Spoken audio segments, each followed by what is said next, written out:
মেয়েদের জন্য বিয়েটা হলো একদম কাইন্ড অফ লাক।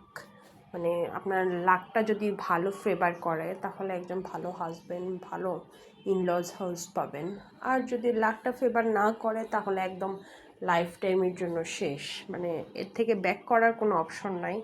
যদি কোনোভাবে যদি ব্যাক করতে চান কিংবা ব্যাক করেন তাহলে হয়তো বা নিজের বাচ্চা কাচ্চাদের এক সাইডে ফেলে রেখে নিজের লাইফটাকে এগিয়ে নিয়ে যেতে হবে।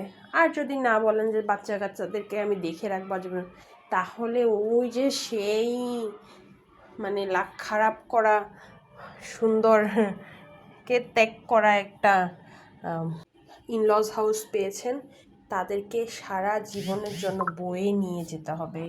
তাদের সকল আবদার, সকল অন্যায়, সকল বায়না সয়ে তারপরে আগাতে হবে। আর যদি না বলেন যে হ্যাঁ আমি নিজেকে ভালোবাসবো, নিজেকে ইয়ে করবো, তাহলে লাইফটা বাদ, বিয়ে বাদ, ঘর বাদ, সব কিছু বাদ দিয়ে নিজের রাস্তায় মাপুন। আই থিঙ্ক অত একদম এত কমপ্লিকেশন লাইফের থেকে না, যেটা সমাজ চাইবে সেটা আমার একদমই শোনা উচিতই না। মানে সমাজ কী বলবে সেটাও না শুনে নিজে কি করব, নিজে কি চিন্তা করব সেটাকে প্রায়োরিটি দেওয়াটাই বেস্ট।